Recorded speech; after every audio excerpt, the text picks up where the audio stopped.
Hi everyone. So when we were discussing about option buyers, option sellers, who will buy an option, who will sell an option, when we were discussing all this, उसमें एक चीज तो common था कि profit की कोई guarantee नहीं थी, लॉस जरूर हो सकता था. सो ये जो लॉस का कंसेप्ट है ना, ये ट्रेडिंग में बहुत कॉमन है.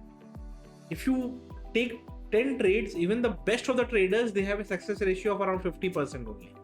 बट बाकी 50% ऑफ द टाइम कौन बचाता है उनको? बाकी 50% ऑफ द टाइम उनका रिस्क मैनेजमेंट उनको बचाता है. What is risk management for you? Risk management is when we are trading in the market, our risk is losing our capital, right? So if we fear that we may lose our capital, we have to manage the risk in such a way that we keep our capital protected, or even if there is some dent in the capital, we are able to close our trades at a level where we can think of another trade. It should not be the case कि यार एक ही बार में सारा capital उड़ा दें. Yes, it is very common for traders to blow off their entire capital, but अगर proper risk management discipline वगैरह follow करेंगे तो शायद इस तरह का सिचुएशन ना अराइज हो कि आपका पूरा कैपिटल ही खत्म हो जा रहा है. And that is what our intention and our intent is कि हम लोग रिस्क मैनेजमेंट फॉलो करें एंड अपना कैपिटल को प्रोटेक्ट करने की कोशिश करें. सो देखिए, रिस्क मैनेजमेंट को जो हम लोगों ने अभी समझा, उसको अगर एक सिंप्लीफाइड वे में आपको समझाने की कोशिश करूं, सो से for example if I say that one can go long in Nifty.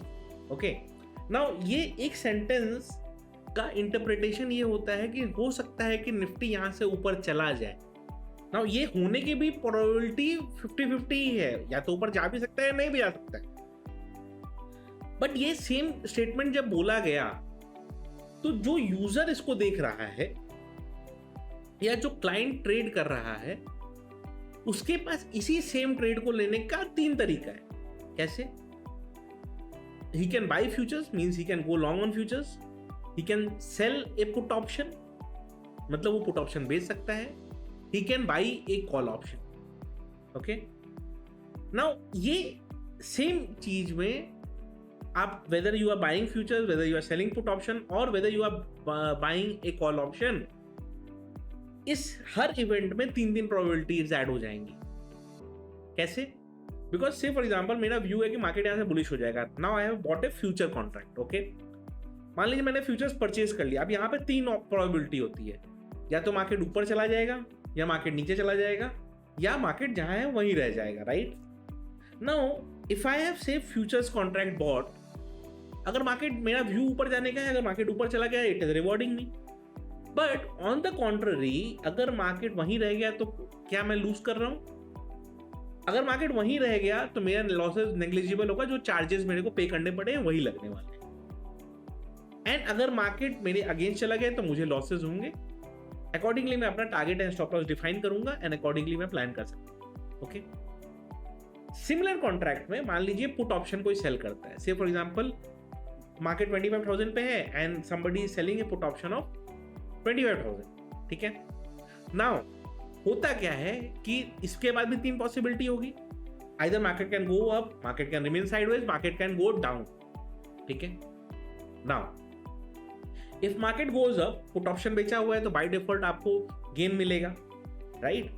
Even if market stays over there, मतलब मार्केट कहीं नहीं जाता, मार्केट यहीं रह जाता है, तो क्या होगा? मार्केट अगर यहां भी रह जाता है ना, तो ये होगा कि ये जो प्रीमियम आपको जो दिख रहा है कि ओके, से फॉर एग्जांपल आपने 100 रुपीज में उस ऑप्शन को सेल किया, तो दिन भर में थीटा डी के होके इवन मार्केट वहीं रह गया, तो वो प्रीमियम हो सकता है 75-80 तक आ जाए. तो थीटा डी का आपको बेनिफिट मिल जाएगा. तो मार्केट अगर साइडवेज भी रह गया, अगर आप ऑप्शन सेल करके रखे हैं तो आपको बेनिफिट मिल सकता है. एंड से फॉर एग्जांपल मार्केट नीचे ही चला गया, मतलब मेरा व्यू रॉन्ग हो गया. अगर बहुत नीचे चला गया, डेफिनेटली मुझे लॉस होगा, मुझे स्टॉप लॉस और टारगेट अपने उसी अकॉर्डिंगली प्लान करना होगा. बट अगर वो थोड़ा सा नीचे जाता है, से 10-15 पॉइंट से नीचे जाता है, तो मोस्ट लाइकली मेरा जो थीटा डीके है ना, वो उसको कवर कर देगा. तो technically I will not lose a great amount of money. Now अगर इसी चीज को अगर हम तीसरे ऑप्शन से करें तो, which is buying A call option. अगर मैं कॉल ऑप्शन बाई करता हूं, मार्केट अगर ऊपर चला गया, ठीक है, बहुत ऊपर चला गया, डेफिनेटली मुझे कुछ गेन आ सकता है. बट अगर वो वहीं पे रह गया मार्केट, तो मुझे थीटा डीके का लॉस होगा.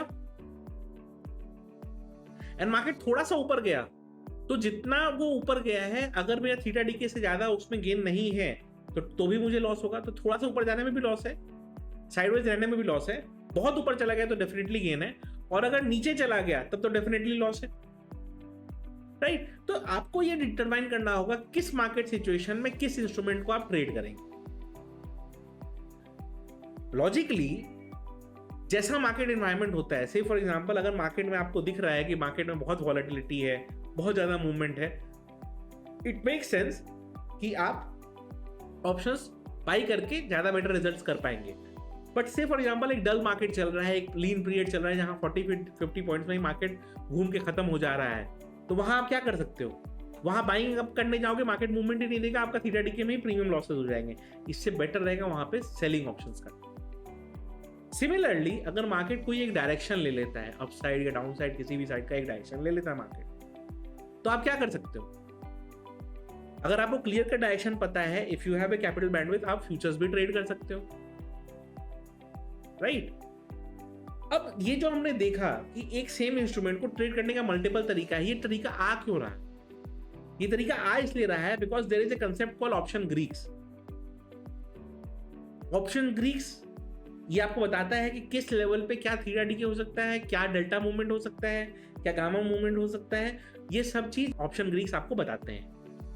एंड नेक्स्ट चैप्टर में हम ऑप्शन ग्रीक्स के ऊपर डिटेल में डिस्कशन करेंगे, तो let's meet in the next chapter. Investments in securities markets are subject to market risks. Read all the related documents carefully before investing.